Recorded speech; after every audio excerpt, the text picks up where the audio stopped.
வணக்கம் நேர்களே. இது ஷர்மிளா டாக்கீஸ். நான் உங்கள் டாக்டர் ஷர்மிளா. திருத்தணி வீடியோ. என்னால ஒரு 10 செகண்ட் கூட அத பார்க்க முடியலங்க. எனக்கு ஃபார்வர்ட் பண்ணியிருந்தாங்க ஒரு நண்பர். ஒரு 2, 3 செகண்டுக்கு அப்புறம் என்னால அந்த வீடியோவ பார்க்க முடியல. நான் கடந்துட்டேன். அது இட் வாஸ் டூ க்ரூசம். அ ரொம்ப மனசுக்கு வருத்தமாக இருந்தது. சின்ன குழந்தைங்க 17 வயசு குழந்தைங்களுக்கு எங்கேருந்து இவ்ளோ வன்முறை, இவ்ளோ வன்மம் வந்து மனசுல ஏறிருக்கு. எந்த அளவுக்கு வெறி பிடிச்சு போயிருந்தா, ஒரு சக இளைஞர்களை இப்படி சரமாரியா வெட்டி, அத ரீல்ஸ் எடுத்து அ அத வந்து கொண்டாட முடியும் அப்படிங்கிற அந்த மனநிலை வந்து பார்க்கும் பொழுது ரொம்ப வருத்தமாக இருந்தது. ஒட்டுமொத்த தமிழ்நாடும் வெட்கி தலைகுனிய வேண்டிய ஒரு விஷயம் இது. ஆ இது வந்து அடுத்தவங்கள கை காட்டிட்டு யாருமே இதுலருந்து எஸ்கேப் ஆக முடியாது. எல்லாருக்குமே இதுல வந்து ஒரு கலெக்டிவ் ரெஸ்பான்சிபிலிட்டி இருக்கு. இத தொடர்ந்து பல வீடியோஸ்ல வந்து நான் பதிவு பண்ணிட்டு வரேன். இப்படிப்பட்ட ஒரு மனநிலை வந்து ஒரே நாள்ல வருதா அப்படின்னு கேட்டீங்கன்னா, இல்ல. It happens over a period of time. அ மைண்ட வந்து ஸ்லோவா கண்டிஷன் பண்ணக்கூடிய எவ்வளவோ விஷயங்கள், எவ்வளவோ சமூக காரணிகள் வந்து இன்னைக்கு இந்த சமூகத்துல வந்து இருக்கு அப்படிங்கிறத நாம பார்க்க வேண்டியிருக்கு. ஓவர் நைட்ல வந்து குழந்தைங்க இப்படி ஒரு ஒரு வன்முறைக்கு உட்பட்டு இப்படிப்பட்ட எண்ணங்கள வந்து ஓவர் நைட்ல வந்து அவங்க மனசுல வந்து வளர்க்க முடியாது. ஏதோ இன்னைக்கு ஒரு வயலன்ஸ் சம்மந்தப்பட்ட விஷயங்கள் பார்த்தாங்க. உடனே ட்ரக்ஸ் எடுத்தாங்க. அடுத்த நாள் போய் ஒரு 4 பேர வெட்டுறாங்க அப்படிங்கிறது கிடையாது. It grows over a period of time. இன்னைக்கு அதுதான் வந்து சமூகத்துல நடந்துட்டு இருக்கு. ஏர்லி வார்னிங் சைன்ஸ வந்து நாம கவனிக்க தவறிடுறோம். 17 வயசுல இப்படிப்பட்ட ஒரு வன்முறைய பண்றாங்கன்னா, இதற்கான கண்டிஷன் அவனுக்கு 10 வயசுலயே ஆரம்பிச்சிருக்கும். அடக்க முடியாத கோபத்த வந்து அந்த வயசுலயே அவங்க வெளிப்படுத்தி இருப்பாங்க. பிடிவாத குணம் இருக்கும். யார் சொன்னாலும் நான் கேட்க மாட்டேன். குறிப்பாக அதிகாரத்துக்கு நான் கட்டுப்பட மாட்டேன். நீ என்ன சொல்றது? நான் என்ன கேட்கறது? அப்படிங்கிற எண்ணம் வந்து ஓவர் நைட்ல வராது. Over a period of time இது ஏற்பட்டுருக்கும். பெரும்பாலாக இந்த மாரி குற்றத்தை செய்யக்கூடிய குழந்தைகள் பார்த்தீங்கன்னா, ஒரு டிஸ்ஃபங்ஷனல் ஃபேமிலில இருந்து வரவங்களா இருப்பாங்க. இல்ல ஸ்கூல் ட்ராப் அவுட்ஸா இருப்பாங்க. ஆ இல்ல ஸ்கூல்லயே கூட பார்த்தீங்கன்னா, பேக் பெஞ்சர்ஸா இருப்பாங்க. புவர் பெர்ஃபார்மர்ஸா இருப்பாங்க. அவங்களுடைய பின்னணிய மொத்தமா நம்ம பார்க்க வேண்டியிருக்கு. வெறும் வந்து சமூக வலைதளங்கள்ல வந்து இந்த ஒரு வீடியோவ வச்சு மட்டும் நம்ம வந்து ஜட்ஜ் பண்ண முடியாது. அவங்க வந்து எந்த மாதிரியான சூழ்நிலையில வளர்ந்திருக்கிறாங்க? என்ன விதமான விஷயங்கள அவங்களுடைய லைஃப்ல அவங்க அண்டர்கோ பண்ணியிருக்கிறாங்க? இது எல்லாத்தையும் சேர்த்து தான் நம்ம பார்க்க வேண்டியிருக்கு. ஒட்டு மொத்தமாக இன்னைக்கு இருக்கக்கூடிய அடோலசன்ட் தலைமுறை எங்க போயிட்டு இருக்கு? அப்படிங்கிற ஒரு அச்சத்த வந்து நமக்கு ஏற்படுத்துது. பிரேக் த ரூல்ஸ் அப்படிங்கிறது தான் இன்னைக்கு அவங்களுடைய தாரக மந்திரமாக இருக்கு. அன்புக்கு கட்டுப்படுவாங்க அப்படின்னு எதிர்பார்த்தா, அன்புக்கும் கட்டுப்பட மாட்டேங்கிறாங்க. அதிகாரத்துக்கும் சுத்தமாவே கட்டுப்பட மாட்டேங்கிறாங்க. அப்படிங்கிற ஒரு நிலை தான் இன்னைக்கு இருக்கு. முன்னெல்லாம் நீங்க பார்த்தீங்கன்னா, நெறைய கூட்டு குடும்பங்கள் இருக்கும். அப்பா, அம்மா வேலைக்கு போயிடுவாங்க. அப்பா, அம்மா வேலை செஞ்சா தான் குடும்பத்த காப்பாத்த முடியும். அடுத்த நிலைக்கு கொண்டு போக முடியும். அப்படிங்கிற ஒரு சூழல் இருக்கும். ஆனா வீட்ல வந்து பெரியவங்க தாத்தா, பாட்டின்னு யாராவது ஒருத்தர் இருப்பாங்க. அப்ப இது போன்ற குழந்தைகள் வந்து அப்பா, அம்மாவுடைய கண்காணிப்பு, நேரடி கண்காணிப்பு இல்லனாலும், வீட்ல பெரியவங்க இருக்கும்போது, இல்ல கூட்டு குடும்பமா இருக்கும்போது, மற்றவர்கள் மாமாவோ, அத்தையோ யாராவது ஒருத்தவங்க வீட்ல இருக்கும் பொழுது, குழந்தைங்க ஏதாவது லேசா தவறு பண்றாங்க அப்படின்னாலும், உடனே பெற்றோருடைய கவனத்துக்கு அத கொண்டு வருவாங்க. 2, 3 நாளா பையன் சரியில்ல. சரியா சாப்பிட மாட்டேங்கிறான். சரியா பேச மாட்டேங்கிறான்.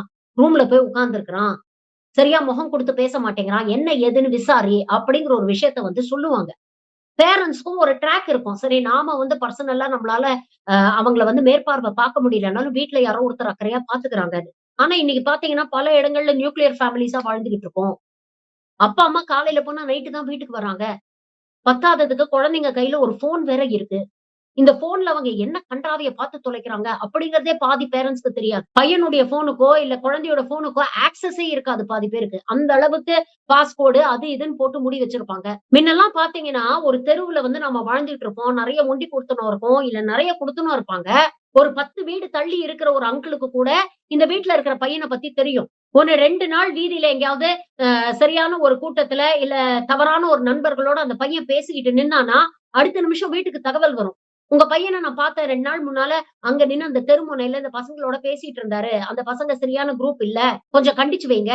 அப்படின்னு சொல்லுவாங்க. 2 தடவ கண்ல இருந்து தப்புனா கூட 3வது தடவ யார் கண்லயாவது பட்டு வீட்டுக்கு தகவல் வரும். ஆனா இன்னைக்கு பக்கத்து வீட்ல யார் இருக்காங்க அப்படிங்கிறது கூட தெரியாத ஒரு உலகத்துல நம்ம வாழ்ந்துட்டு இருக்கோம். அடுத்த வீட்ல யார் இருக்கிறாங்க? அங்க என்ன நடக்குது அப்படிங்கிறதே தெரியல. நம்ம வீட்டு கதவ சாத்திக்கிட்டோம்னா, நம்ம வீட்டுக்குள்ள என்ன நடக்குது அப்படிங்கிறதே பாதி பேருக்கு தெரிய மாட்டேங்குது. ஏன்னா வீட்ல பெட்ரூம் கதவ சாத்திக்கிட்டு அவன் உள்ள உட்கார்ந்து என்ன பண்ணிட்டு இருக்கான் அப்படின்றதே தெரிய மாட்டேங்குது. அப்ப இதெல்லாம் நாம வந்து யோசிக்க வேண்டிய ஒரு தேவை இருக்கு. முதல்ல சைக்காலஜிக்கல் ஆஸ்பெக்ட்ஸ பேசி முடிச்சுடுவோம். அதுக்கப்புறம் அரசியலுக்கு வரலாம். சினிமா, சோசியல் மீடியாவுடைய தாக்கம் இத வந்து நாம குறைச்சு மதிப்பிடவே முடியாதுங்க. இன்னைக்கு இந்த கடந்த 2025ஆம் ஆண்டு டாப் கிராசர்ஸ் அப்படிங்கிற படம் எல்லாம் எடுத்து பாருங்களேன். எவ்வளவு வயலன்ஸ். கன்டென்ட்டே பாருங்க. கள்ளச்சாராயம் கடத்துறது, போதைப் பொருள் கடத்துறது, வில்லன் செய்ய வேண்டிய விஷயங்கள் எல்லாம் ஹீரோ செஞ்சுக்கிட்டு இருக்காங்க.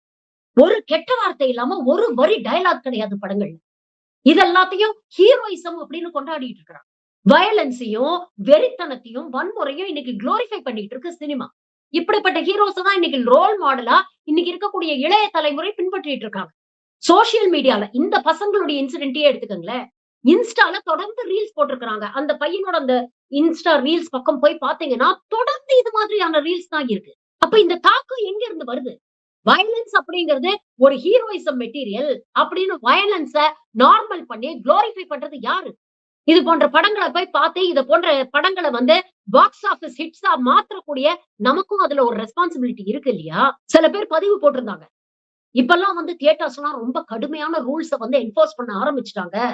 இந்த கூலி திரைப்படத்தும் போது கூட ஒரு பதிவு பார்த்தோம். குழந்தைங்க எல்லாம் உள்ள அலவுட் கிடையாது. ஏ சர்டிபிகேட் குடுத்த படம் அப்படின்னு சொல்றாங்க. ஆனா இன்னைக்கு ஓடிடில அதே படம் ரிலீஸ் ஆயிருக்கேங்க. தியேட்டர்ல போய் பார்க்க முடியாத குழந்தைங்க ஓடிடில பார்க்குறாங்க. சரி அத விடுங்க. இன்னைக்கு போனை எப்படி பயன்படுத்தணும் அப்படிங்கறத நம்மள விட இளைய தலைமுறைக்கு நல்லா தெரியுது. ஒரு டெலிகிராம் மூலமாவோ, வாட்ஸ்அப் மூலமாவோ படத்தோட லிங்க டவுன்லோட் பண்ணி பார்க்குறாங்க. கிராக்கிங், ஹேக்கிங் இதெல்லாம் சர்வ சாதாரணமா இன்னைக்கு இருக்கக்கூடிய தலைமுறைக்கு தெரியுதுங்க. இப்படி தொடர்ந்து வயலன்ஸ குளோரிஃபை பண்ணி, அதற்கு ஒரு அங்கீகாரத்த குடுத்து, இன்னைக்கு எந்த அளவுக்கு கொண்டு வந்து விட்டுருக்குன்னா, வெளிப்படையா ஒரு கிரைம கமிட் பண்ணிட்டு, அத வீடியோ எடுத்து சோசியல் மீடியால அப்லோட் பண்ணி, அத வச்சு வேலிடேஷன் தேடுறாங்க. இது போன்ற ஆப்ஸ் வந்து எப்படி குழந்தைங்கள சீரழிக்குது அப்படிங்கிறதுக்கு ஒரு உதாரணம் சொல்றேன். நீங்க தொடர்ந்து இது போன்ற வன்முறை சம்பவங்கள உங்க ஆப்ஸ்ல நீங்க பார்க்க ஆரம்பிச்சீங்கன்னா, இன்ஸ்டாவா இருக்கட்டும், Facebookஆ இருக்கட்டும், கொஞ்ச நாள் கழிஞ்சு அந்த ஆர்டிபிஷியல் இன்டெலிஜென்ஸ் அல்காரிதம் அதே மாதிரி வீடியோஸ தான் உங்களுக்கு சஜெஸ்ட் பண்ணும். அப்ப தொடர்ந்து இந்த மாதிரி வீடியோஸ பார்க்கக்கூடிய குழந்தைகளுடைய மனச அது எந்த அளவுக்கு இன்ஃப்ளூயன்ஸ் பண்ணும் அப்படிங்கிறத யோசிச்சு பாருங்க. இதனால ஏற்படக்கூடிய சமூக ரீதியான கான்சிக்வென்சஸையோ, இல்ல பொலிட்டிக்கல் கான்சிக்வென்சஸையோ, இல்ல லீகல் கான்சிக்வென்சஸையோ பத்தி அவங்க யோசிப்பாங்களா? அவங்களுக்கு அந்த புரிதல் இருக்கும்னு நினைக்கிறீங்களா? அடுத்து முக்கியமான ஒரு குற்றச்சாட்டு சமூக வலைதளங்கள்ல இன்னைக்கு நான் பார்த்த நெறைய கமெண்ட்ஸ் என்ன சொல்றாங்கன்னா, தமிழ்நாட்டுல கஞ்சா புழக்கம் அதிகமாயிடுச்சு. போதைப் பொருள் கலாச்சாரம் அதிகமாயிடுச்சு. சாராய கலாச்சாரம் அதிகமாயிடுச்சு. அதனால தான் இது போன்ற குற்றங்கள் நடக்குது. ஆமா. இதெல்லாம் ஒரு காரணம். அத நம்ம மறுக்கவே முடியாது. ஆனா இது மட்டுமா தான் காரணமா அப்படின்னு கேட்டீங்கன்னா, இல்ல. ஓவர் நைட்ல ஒரு கஞ்சா அடிச்சதுனால இது போன்ற எண்ணங்கள் மனசுல வருதா அப்படின்னு கேட்டீங்கன்னா, இல்ல. அவங்க வாழக்கூடிய சூழ்நிலை, அவங்க வளர்ந்த சூழ்நிலை, அவர்கள் பார்க்கக்கூடிய விஷயங்கள், இதெல்லாம் மனசுக்குள்ள இந்த எண்ணத்த, இந்த வன்மத்த விதைக்குது. கஞ்சா போன்ற போதைப் பொருட்கள் அதுக்கு ஒரு அக்ரவேட்டிங் ஃபேக்டரா இருக்கு அவ்வளவுதான். அந்த எண்ணம் அடிமனசுல இருக்கும் பொழுது தானே, இது போன்ற வஸ்துக்கள பயன்படுத்தும்போது அவங்களோட காக்னிட்டிவ் எபிலிட்டீஸ் குறைஞ்சிருங்க. இது போன்ற போதை வஸ்துக்கள் சிந்திக்கக்கூடிய திறன மழுங்கடிச்சிடும். சரியான ஜட்ஜ்மென்ட் கெப்பாசிட்டிய மழுங்கடிச்சிடுது. அப்போ ஒரு வஸ்துவ பயன்படுத்துறதுனால அவனுக்கு ஒரு சந்தோஷம் கிடைக்குது. ஒரு குருட்டு தைரியம் கிடைக்குது. இது போன்ற விஷயங்கள செய்யறதுக்குன்னா, இத நாம செஞ்சோம்னா, போதை தெளிஞ்சதுக்கு அப்புறம் இதனுடைய கான்சிக்வென்ஸஸ நாம ஃபேஸ் பண்ணணுமே அப்படிங்கிற அளவுக்கு சிந்திக்கக்கூடிய கெப்பாசிட்டி அவனுக்கு இல்ல. அதனால செய்றான். இது யாருடைய தப்பு? அந்த குழந்தைங்களோட தப்பா? அவங்க செஞ்ச விஷயத்த நான் நியாயப்படுத்த போறதும் இல்ல, நியாயப்படுத்த முயற்சியும் பண்ணல. ஆனா அந்த குழந்தைங்க அப்படி ஆயிட்டாங்கன்னா, அதற்கு நாமும் ஏதோ ஒரு விதத்துல பொறுப்பா இருக்கிறோம் அப்படிங்கிறத ஒவ்வொரு மனுஷனும் சிந்திச்சு பார்க்கணும். இன்னைக்கு சட்டம், ஒழுங்கு, ஜெயிலு இதெல்லாம் எதுக்குங்க இருக்கு? நம்மளுடைய லீகல் சிஸ்டம ரெஃபார்மேட்டரி சிஸ்டம்னு சொல்றோம். அதாவது குற்றம் செய்த ஒரு நபருக்கு வந்து நம்ம விசாரணை பண்ணி ஒரு தண்டனை குடுத்து அவங்கள சிறைக்கு அனுப்புறோம்னா, அந்த சிறைவாசம் வந்து அவங்களுக்கு மனமாற்றத்தை ஏற்படுத்தணும். நாம செஞ்சத தவறு அப்படின்னு உணர்ந்து அவங்க அந்த தண்டனை காலம் முடிஞ்சு வெளியில வரும்போது ஒரு ரெஸ்பான்சிபிள் சிட்டிசன்ஸா இந்த உலகத்துல வாழணும் அப்படிங்கிறது தான் பர்ப்பஸ். ஆனா உள்ள போறவங்க வெளியில இருக்கிறத விட உள்ளதான் ஏகப்பட்ட அநியாயத்த கத்துக்கிறாங்க. திரும்ப வெளியில அவங்க வரும்பொழுது அவங்களுக்கு வாழறதுக்கான ஒரு சூழ்நிலையை இந்த சமூகம் ஏற்படுத்தி குடுக்குதா? யோசிச்சு பாருங்க. கொஞ்ச நாள் முன்னால ஒரு பள்ளிக்கூடத்துல ஒரு பட்டியலினத்தை சேர்ந்த ஒரு சிறுவனே கூட படிக்கிற ஒரு 4 சிறுவர்கள் வந்து சாதிய ஆணவத்தினால வெட்டி சாய்ச்சாங்க. ஞாபகம் இருக்கா? ரொம்ப சீரியஸா இருந்தா அந்த புள்ள. அதுக்கப்புறம் பொழைச்சு வந்தது அந்த குழந்தை. இப்படிப்பட்ட ஒரு சாதி ஆதிக்க மனநிலை, நாங்க ஆண்ட பரம்பரை, வீர பரம்பரை, இது போன்ற தாட்ஸ் எங்கேருந்து வருது? இந்த சமூகத்தினால தானே அந்த குழந்தைங்க மனசுல அது விதைக்கப்படுது. அப்ப தண்டனை பெற்று உள்ள போய் ஜெயில்ல இருந்து வெளியில வரக்கூடிய அந்த சிறுவர்கள் எப்படிப்பட்ட சமூகத்துக்கு திரும்பி வராங்க? இது போன்ற சமூக சிக்கல்கள் இருக்கக்கூடிய அதே சமூகத்துக்கு தானே இவங்க திரும்பி வராங்க. அப்போ அவங்க திருந்தறதுக்கான ஒரு வாய்ப்ப, ஒரு நல்ல ஆரோக்கியமான ஒரு சமூகத்த ஏற்படுத்தி குடுக்காதது நம்மளுடைய குற்றமா இல்லையா? அப்ப நமக்கும் அந்த குழந்தைங்க சீரழிஞ்சு போறதுல ஒரு ரெஸ்பான்சிபிலிட்டி இருக்கா இல்லையா? இதை எல்லா தரப்பும் யோசிக்கணும். அப்புறம் அரசியலுக்கு வரும். ஆளும் அரச சில கேள்விகள் கேட்கணும். அதை நான் கடைசியா வரேன். ஆனா இந்த சம்பவம் நடந்து முடிச்ச உடனே நீங்க பாத்தீங்கன்னா எதிர்க்கட்சிகள் துள்றாங்க பாருங்க. உண்மையிலேயே வருத்தமா இருக்குங்க. விமர்சனம் பண்ணுங்க, தப்பே கிடையாது. அரசாங்கத்தை கேள்வி கேட்கணும். எனக்கே நிறைய கேள்விகள் இருக்கு. தொடர்ந்து இந்த பசங்க இந்த இன்சிடென்ட்லயே நீங்க எடுத்துக்கங்களேன். தொடர்ந்து இந்த பசங்க கையில ஆயுதங்களை வச்சு ரீல்ஸ் போட்டிருக்காங்க இதுக்கு முன்னால. அந்த ரீல்ஸ் எல்லாம் இப்ப சமூக வலைதளங்கள்ல வைரல் ஆயிட்டு. முதல்ல ஓடுற ட்ரெயின்ல ஆயுதத்தோட ஒரு 4 சிறார் பசங்க எப்படிங்க ஏறினாங்க? இதுக்கு அரசாங்கம் பதில் சொல்லணுமா இல்லையா? இப்படிப்பட்ட ஆயுதங்களோட இவங்க ரயில்வே பிளாட்ஃபார்ம்ல நின்னுட்டு இருந்திருக்காங்க. இவ்வளவு ரீல்ஸ் பண்றாங்க. ரயிலுக்குள்ள இவ்வளவு ரீல்ஸ் பண்றாங்க அப்படின்னா இதெல்லாம் அங்க இருக்கக்கூடிய காவல்துறை வேடிக்கை பார்த்துட்டு இருந்ததா? ரயில்வே ஸ்டேஷனுக்குள்ள வரவன் என்ன மாதிரி ஆயுதங்களோட வராங்க அப்படிங்கறத செக் பண்ண மாட்டீங்களா? அவ்வளவு பெரிய அருவாளை கையில வச்சுக்கிட்டு அந்த பையன் ரீல்ஸ் போடுறான். எப்படி ஸ்டேஷனுக்குள்ள ஆயுதங்களோட அவங்க வந்தாங்க? உடனே சில பேர் சமூக வலைதளங்கள் பதிவு போடுறாங்க. ரயில்வே போலீஸ் அப்படிங்கிறது ஒன்றிய அரசுக்கு கீழே வரும். இல்ல, ஒன்றிய அரசு மாநில அரசு 2 பேர் கீழே தான் வரும். ட்ரெயினுக்குள்ள RPF ரயில்வே ப்ரொடெக்ஷன் போர்ஸ் தான் இருப்பாங்க. ஆனா ட்ரெயினுக்குள்ள நடக்கிற கிரைம்ஸ கூட ஸ்டேட் போலீஸ் தான் விசாரிக்குது. பிளாட்ஃபார்ம்ல நடக்கக்கூடிய வன்முறைகளை ஸ்டேட் போலீஸ் தான் விசாரிக்கணும். ஸ்டேட் கவர்மெண்ட் கீழே தான் வருது. அதனால அப்படி ஒரு சாக்க சொல்லிட்டு நாம தப்பிக்க முடியாது. இன்னைக்கு சுகாதாரத்துறை அமைச்சர் மா சுப்பிரமணியம் அவர்கள் பேசுறாரு. நாங்க ஆட்சிக்கு வந்ததுக்கு அப்புறம் கஞ்சாவுக்கு எதிராக ஏகப்பட்ட நடவடிக்கைகள் எடுத்திருக்கோம். கஞ்சா கல்டிவேஷனே கிட்டத்தட்ட நாங்க குறைச்சிருக்கோம். இது மட்டும் இல்லாம பேரலா ஸ்கூல்ஸ்ல எல்லாம் நாங்க ஓரியன்டேஷன் கிளாஸஸ் எல்லாம் நடத்துறோம். இதெல்லாம் சரிதான். எப்படிங்க ஒரு தனியார் கல்லூரிக்குள்ள அவ்வளவு கஞ்சாவை கொஞ்ச நாள் முன்னால பிடிச்சீங்க? கஞ்சா கல்டிவேஷனை டோட்டலா நிப்பாட்டிட்டோம் அப்படின்னு சொன்னா மட்டும் பத்தாது. ட்ரக்ஸ் புழங்குறத எப்ப கட்டுப்படுத்த போறீங்க?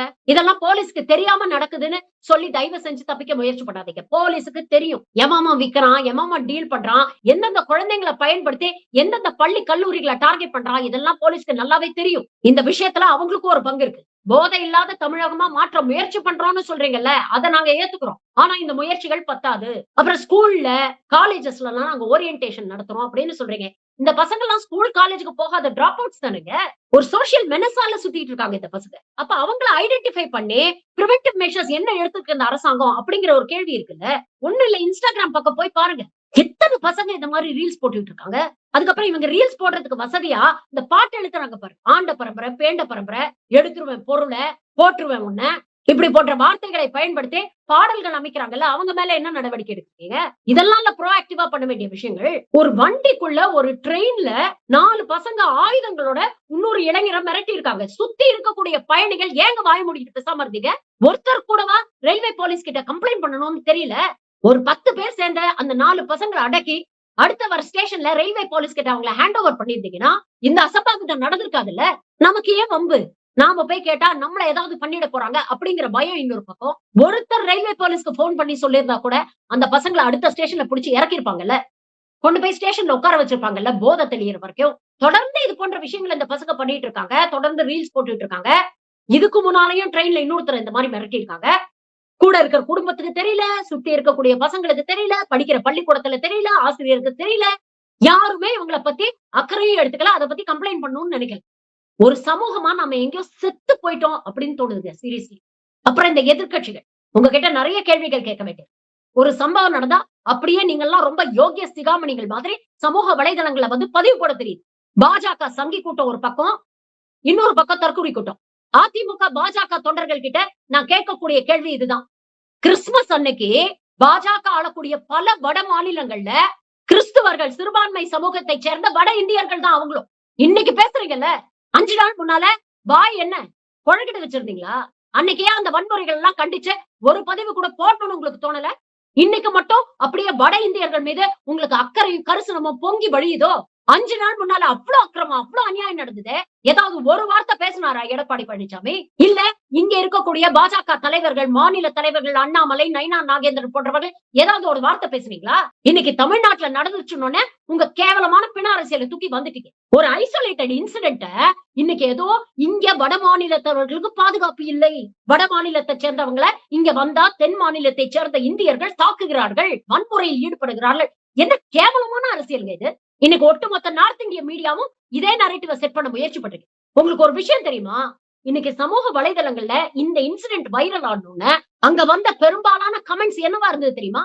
அந்த பசங்களை சும்மா விட்டுறாதீங்க, அவங்களை சிறாரா கன்சிடர் பண்ணாதீங்க, அடல்ட்ஸா கன்சிடர் பண்ணி மேக்ஸிமம் பனிஷ்மெண்ட் அவங்களுக்கு வாங்கி கொடுங்க அப்படின்னு தான் பதிவு போட்டிருந்தாங்க. பதிவு போட்டவங்க முக்காவாசி பேர் சவுத் இந்தியன்ஸ். அந்த தெளிவு இங்க இருக்கக்கூடிய தமிழ்நாட்டு மக்களுக்கு இருக்கு. தப்பு யார் பண்ணாலும் சரி அவன் தண்டனை வாங்கணும் அப்படிங்கிற தெளிவு இருக்கு. வன்முறை யார் மேல நிகழ்ந்தாலும் சரி, யார் ஒடுக்கப்படுறாங்களோ, யார் வன்முறைக்குள்ளானாங்களோ அவங்க பக்கம் நாங்க நிப்போம் அப்படிங்கிற தெளிவு இன்னைக்கு தமிழ்நாட்டு மக்களுக்கு. ஆனா நீங்க செய்யக்கூடியது எச்சத்தனமான அரசியல். போன வாரம் அத்தனை வட மாநிலத்தை சேர்ந்த சிறுபான்மையின் மீது வன்முறை நடந்தது. அதெல்லாம் தட்டி கேட்க துப்பில்ல, கண்டிக்க துப்பில்ல. இன்னைக்கு அப்படியே வட மாநில இந்தியர்கள் மீது அக்கறை பொங்கி வழியுதோ. அப்புறம் மிஸ்டர் விஜய், உங்ககிட்ட நிறைய கேள்விகள் கேட்க வேண்டியிருக்கு சார். உங்க பதிவை பார்த்தேன், சந்தோஷம், கண்டிச்சீங்க. அதுல சில விஷயங்கள் நீங்க மென்ஷன் பண்ணியிருந்தீங்க. அதாவது தமிழ்நாட்டுடைய எதிர்காலமே அபாயகரமான எதிர்காலமா மாறிவிட்டது, அப்படி மாத்திட்டாங்க. எக்கேடு கெட்டு போனா நமக்கு என்ன அப்படின்னு அலட்சியமா பொறுப்பே இல்லாம இந்த அரசாங்கம் இருக்கு. போதை கலாச்சாரம் தலைவிரிச்சு ஆடுது, சட்டம் ஒழுங்கு சீரழிஞ்சு போச்சு, பசங்களை நல்வழிப்படுத்த இந்த அரசாங்கம் தவறிவிட்டது, அவங்களுக்கான கல்வியோ இல்ல வேலை வாய்ப்பையோ இந்த அரசாங்கம் உறுதி செய்யல, அதனாலதான் இது போன்ற கிரைம்ஸ் நடக்குது. இவ்வளவு சொல்ற நீங்க உங்க சினிமால இவ்வளவு நாள் என்ன சார் பண்ணிட்டு இருந்தீங்க? எப்படிப்பட்ட கலாச்சாரத்தை நீங்க வளர்த்துக்கிட்டு இருந்தீங்க? இன்னைக்கு சொல்றீங்கல்ல அபாயகரமான எதிர்காலமா தமிழ்நாட்டுடைய இளைஞர்களுடைய எதிர்காலம் மாறிவிட்டதுன்னு, அதுக்கு வித்து போட்டதே உங்களை மாதிரி நடிகர்கள் தானே. மறந்துருச்சுன்னா போய் நீங்க நடிச்ச படங்கள் எல்லாம் கொஞ்சம் ரீவைண்ட் பண்ணி பாருங்க சார். எல்லாத்துலயும் தண்ணி அடிச்சுட்டு ஒரு குட்டி டான்ஸ் இல்ல தம் அடிச்சுக்கிட்ட பஞ்ச் டயலாக் பேச வேண்டியது. உங்களை போன்ற நடிகர்களை பார்த்து பார்த்து தானே இன்னைக்கு இளைய தலைமுறை இந்த மாதிரி ஆயிடுச்சு. ஒரு பக்கம் இந்த மாதிரி வெறுப்பு, வன்முறை இதெல்லாம் ஹீரோயிசம் மாதிரி சித்தரிச்ச நீங்க தானே சார் இதுக்கு ரெஸ்பான்சிபிலிட்டி. பொறுப்பே இல்லாம சினிமா படம் எடுத்துட்டு அதுல கொஞ்சம் கூட சோசியல் ரெஸ்பான்சிபிலிட்டியே இல்லாம உங்க ஹீரோயிசத்தை வளர்த்துக்கணுங்கிறதுக்காக இன்னைக்கு இருக்கக்கூடிய இளைய தலைமுறைய தவறான பாதையில வழி நடத்தி அவங்க எதிர்காலத்தை இருட்டடிப்பு செஞ்ச நீங்க பேசுறீங்களா?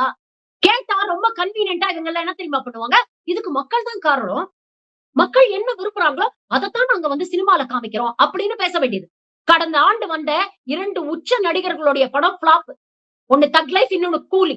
மக்கள் விரும்பி பார்த்தாங்களா? அப்புறம் மறுபடியும் அதே போன்ற படங்களை ஏன் சார் எடுக்கிறீங்க? நீங்க கோடி கோடியா சம்பாதிக்கணுங்கிறதுக்காக இளைஞர்களை தவறா வழி நடத்திட்டு இன்னைக்கு வந்து அரசாங்கத்தை குத்தம் சொல்றது எந்த விதத்துல நியாயம்? அரசாங்கத்தை நோக்கி ஒரு விரல காமிக்கிறீங்கன்னா மீதி 4 விரலும் உங்களை நோக்கி இருக்கு. உங்க திரைப்படங்கள் மூலமாக இளைஞர்களை நல்வழிப்படுத்துறதுக்கு நீங்க என்ன சார் பண்ணிருக்கீங்க இது வரைக்கும்? இப்ப பிரச்சனைன்னு வந்தோன்னு பெருசா யோக்கிய மாதிரி வேஷம் போட்டுக்கிட்டு பதிவு போடுறீங்க.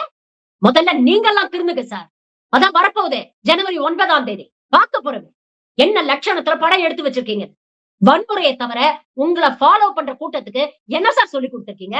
ஊத்திக்கனா மனசை தேத்திக்கனா, வாட்டரும் குவாட்டரும் சேர்ந்துச்சுன்னா கொட்டுது காதல் தத்துவம்னா, இதுதான் இளைஞர்களை வழி நடத்துற லட்சணமா? அடிடா அவளை, உதடா அவளை, இதெல்லாம் எத்தனை நாளைக்கு செஞ்சுட்டு இருப்பீங்க? இன்னைக்கு 17 வயசு பையன் செய்யறத நாளைக்கு 10 வயசு பையன் செய்வான். அப்பவும் நீங்க கவலைப்பட மாட்டீங்க. ஏன்னா உங்க கவனம் எல்லாம் கல்லா கட்டுறதுலதான் இருக்கும். அதனாலதானே கொஞ்சம் கூட கூசாம மேடையா ஏறி என்ன பேசுறீங்க? 1000 கோடி சம்பளம் வாங்கிட்டு எல்லாம் விட்டுட்டு உங்களுக்கு சேவை செய்ய வந்திருக்கேன். இருக்கக்கூடிய இளைஞர்கள் எல்லாம் சீரழிச்சு கல்லா கட்டி 1000 கோடியை சம்பாதிச்சு வச்சுக்கிட்டு இப்ப சீர்திருத்த போறேன்னு சொல்றது பச்சை அயோக்கியத்தனம் இல்லையா? யாரும் ஏமாத்த முயற்சி பண்றீங்க? சென்சார் போர்டு எல்லாம் என்ன பண்ணிட்டு இருக்குன்னு தெரியல. இவ்வளவு வயலன்ஸுக்கு எப்படி சென்சார் சர்டிபிகேட் கொடுக்குறீங்க? தியேட்டர்ல பாக்காத பசங்க நாளை பின்ன ஓடிடில வந்தா பாப்பாங்க அப்படிங்கறது உங்களுக்கு தெரியாதா? ஒரு கெட்ட வார்த்தை இல்லாம 4 வரி வசனம் பார்க்க முடியுதா? இந்த காலத்து திரைப்படங்கள்ல வசனத்தை விட பீப் தான் ஜாஸ்தியா இருக்கு. இன்னைக்கு இது எல்லாத்தையும் ஒரு ஃபேஷன் ஸ்டேட்மெண்டா, ஒரு ஸ்டைல் ஸ்டேட்மெண்டா, ஒரு ஹீரோயிசம் கோஷன்டா மாத்தி வச்சிருக்கு. ஒரு காலத்துல வில்லன் தான் இவ்வளவு அயோக்கியத்தனத்தையும் செய்வான். அவன் கெட்டவன், அவன மாதிரி இழுக்க கூடாது அப்படின்னு வழி நடத்தக்கூடிய ஒரு நல்ல இளைஞனா ஹீரோ இருப்பான். ஆனா இன்னைக்கு எல்லா அசிங்கத்தையும் எல்லா அநியாயத்தையும் ஹீரோவே செய்யறான். அதை குளோரிஃபை பண்ணி போஸ்டர்ல ஆரம்பிச்சு ப்ரோமோல, ட்ரெய்லர்ல, படத்துலன்னு எல்லா இடத்துலயும் ரத்த களரிதான். ரத்த வெறி, ஆயுத வெறி. முதல்ல கோடம்பாக்கத்தை திருத்துங்க, அதுக்கப்புறம் இளைஞர்களுக்கு அட்வைஸ் பண்ணலாம். அப்புறம் என்ன சொன்னீங்க? இங்க கல்வி சரியில்லை, கல்விக்கு ஏத்த வேலை வாய்ப்பு கிடைக்கல. உண்மையிலே தமிழ்நாட்டுலதான் இருக்கீங்களா இல்ல இந்த பசங்க மாதிரி எதையாவது போட்டுட்டு தூங்கிட்டீங்களா? இந்தியாவிலேயே தமிழ்நாட்டுலதான் பள்ளிக்கூடங்கள்ல இடைநிற்றல் குறைவு தெரியுமா? ஒரு பக்கம் இது போன்ற பிள்ளைகள் இருக்கும்போது இன்னொரு பக்கம் நல்லா இருக்கக்கூடிய பிள்ளைகளும் தமிழ்நாட்டுலதான் இருக்கிறாங்க. முதல் தலைமுறை பட்டதாரிகளை இந்த அரசாங்கம் உருவாக்கி இருக்கு. திறன் மேம்பாட்டு பயிற்சி கொடுத்து அவங்களுக்கான ஜாப் குவாலிபிகேஷன்ஸ உறுதி பண்றாங்க. அதிமுக ஆட்சி காலத்துல யூபிஎஸ்சில 20க்கும் கீழே தான் மாணவர்கள் தேர்ந்தெடுக்கப்பட்டாங்க. அத்தி புத்தா மாதிரி. இன்னைக்கு அது கிட்டத்தட்ட டபுள் மடங்காகி 57 மாணவர்கள் யூபிஎஸ்சில சேர்ந்திருக்கிறாங்க தேர்ச்சி பெற்று. சட்டம் ஒழுங்கு சரியில்லை, பாதுகாப்பு இல்ல. பாதுகாப்பு இல்லாத மாநிலத்துலதான் பெண்கள் அதிகமா வேலைக்கு போறாங்களா சார்? பாதுகாப்பு இல்லாத சட்டம் ஒழுங்கு சீரழிஞ்ச மாநிலத்துலதான் கல்வியில கிராஸ் என்ரோல்மெண்ட் ரேஷியோல நேஷனல் ஆவரேஜை விட அதிகமா இருக்குமா? சட்டம் ஒழுங்கு சரியில்லாத மாநிலத்துலதான் வெளிநாட்டுல இருந்து வரக்கூடிய நிறுவனங்கள் 10 லட்சம் கோடி இன்வெஸ்ட் பண்றாங்களா? வேலை வாய்ப்புகளை உருவாக்குறாங்களா? ஏதாவது பேசணுமோன்னு பேசக்கூடாது. சரி, அப்படி இந்த திமுக ஆட்சி எதுவுமே செய்யலன்னு வச்சுப்போமே, நீங்க என்ன செய்ய போறீங்க? கட்சி தொடங்கி 2 வருஷம் ஆச்சுல, ஏதாவது ஒரு மேடையில நான் என்ன செய்ய போறேன் அப்படிங்கறத பத்தி பேசிருக்கீங்களா? எதையாவது தெளிவா சொல்லிருக்கீங்களா? உங்க கட்சிக்கு வர தொண்டர்களே கட்டுப்படுத்த துப்பில்ல உங்களுக்கு. பவுன்சர்ஸ வச்சு தூக்கி வீசுறீங்க. 8 கோடி மக்கள் இருக்கிற தமிழ்நாட்டை நீங்க கட்டுப்படுத்த போறீங்களா? அரசியல் பண்ணுங்க. ஆரோக்கியமான அரசியல் பண்ணுங்க. கேள்வி கேளுங்க. ஆளும் அரசாங்கத்தை எல்லாருமே கேள்வி கேட்கணும். இந்த விஷயத்துல நானும் கேள்வி கேட்டிருக்கேன். ஆனா எப்போ எங்க எந்த கேள்வியை கேட்கணுமோ அதை கேளுங்க. உங்களுடைய அற்ப அரசியலுக்காக மேலும் மேலும் இங்க இருக்கக்கூடிய இளைஞர்களை தவறான பாதையில வழி நடத்தாதீங்க. முதல்வர் அவர்களுக்கு தயவு செஞ்சு ஒரு கோரிக்கை வைக்கிறேன். இது போன்ற விஷயங்கள் எல்லா மாநிலங்களிலும் நடக்குது, இல்லன்னு சொல்லல. ஆனா தமிழ்நாட்டுல நடக்க கூடாது அப்படின்னு உண்மையிலேயே எல்லா அரசியல் கட்சிகளும் விரும்புறீங்கன்னா ஒரு அனைத்து கட்சி கூட்டத்தை ஏற்பாடு பண்ணுங்க. எல்லாரையும் வர சொல்லுங்க. ரெஜிஸ்டர்ட் பார்ட்டிஸ், அன்ரெஜிஸ்டர்ட் பார்ட்டிஸ், புதுசா களத்துக்கு வந்தவங்க, லெட்டர் பேட் கட்சிகள் எல்லாருமே வரட்டும். உண்மையிலேயே இங்க இருக்கக்கூடிய இளைஞர்கள் மீது உங்களுக்கு அக்கறை இருந்ததுன்னா இதை சரி செய்யறதுக்கு என்னென்ன வழிமுறைகள் இருக்கு அப்படிங்கறத ஆரோக்கியமா விவாதம் பண்ணி முடிவு பண்ணுங்க. ஒரு மல்டி பார்ட்டிசன் அப்ரோச் எடுங்க. தமிழ்நாட்டுல இருக்கக்கூடிய இளைஞர்கள் நல்லா இருக்கணும்னு நினைக்கக்கூடிய ஒவ்வொரு அரசியல் கட்சியும் இதை முன்னெடுக்கணும். உண்மையிலேயே அப்பதான் உங்களுக்கு இங்க இளைஞர்கள் மீது அக்கறை இருக்குன்னு அர்த்தம்.